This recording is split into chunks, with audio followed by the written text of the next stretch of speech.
Lorsque nous prions, nous ne devrions pas demander à Dieu tout ce qui vient à notre pensée. Lorsque nous prions avec une bonne conscience, le Saint-Esprit lui-même nous enseignera ce qu'il faut demander. De même aussi, l'Esprit nous aide dans notre faiblesse, car nous ne savons pas ce qu'il convient de demander dans nos prières. Mais l'Esprit lui-même intercède par des soupirs inexprimables. Romains 8, 26.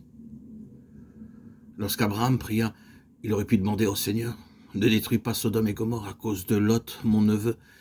Mais il ne pria pas ainsi, parce que le Saint-Esprit ne lui aurait pas permis de le faire. Il réalisa lui-même qu'une telle prière ne plairait pas à Dieu. Lorsque nous prions dans la chair, nos prières ne seront pas acceptées. Mais lorsque nous prions dans l'Esprit, le Saint-Esprit nous guidera dans notre prière, et nous prierons comme notre Sauveur. Non pas ce que je veux, mais ce que tu veux. Matthieu 26, 39. Nos temps de prière devraient devenir des temps de communion avec Dieu. Lorsque nous essayons de demander quelque chose, le Seigneur nous dira « Mon enfant, ne prie pas ainsi, prie comme ceci, parce que cela me plaît davantage. » Ainsi, nos paroles sont changées et nous sommes enseignés à prier selon la volonté de Dieu.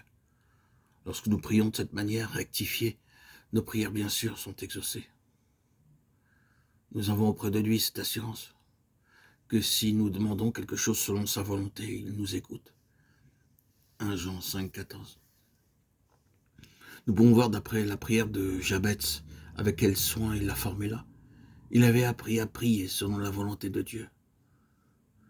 Frères et sœurs en Christ, bien-aimés, que le Seigneur nous enseigne aussi à prier selon sa volonté, comme Jabez, cet homme de prière. Et bien que nous prions avec une bonne conscience, un cœur humilié et contrit selon la volonté de Dieu, par la conduite du Saint-Esprit, parfois, cependant, la réponse à nos prières tarde. C'est l'heure où nous ne devrions pas nous relâcher, mais continuer à prier. Dès l'instant où vous avez commencé à prier, votre prière a été positivement exaucée. Et les anges de Dieu ont déjà été envoyés pour travailler en votre faveur.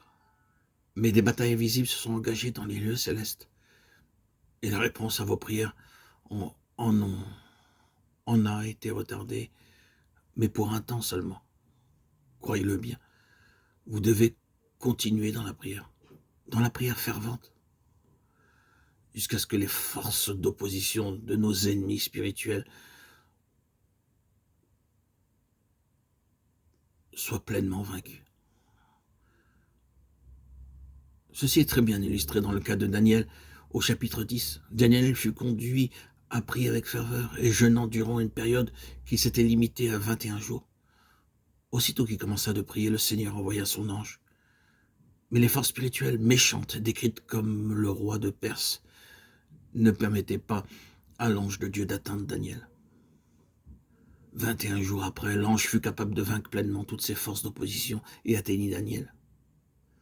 Daniel jeûna et pria pendant 21 jours. Aussi l'ange put vaincre tout obstacle en 21 jours. Ceci ne fut pas une simple coïncidence. Quoi qu'il en soit, Daniel réalisa en esprit que prier pour 21 jours était essentiel et ce fut l'exacte période qui était demandée. Remarquez ces paroles.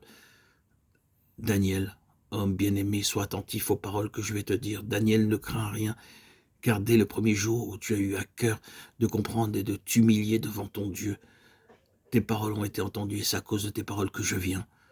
Le chef du royaume de Perse m'a résisté 21 jours. Je viens maintenant.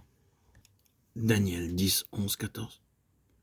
Ainsi, la réponse à la prière de Daniel fut retardée de 21 jours. Parfois, la réponse à nos prières peut être retardée d'une plus petite ou d'une plus grande période.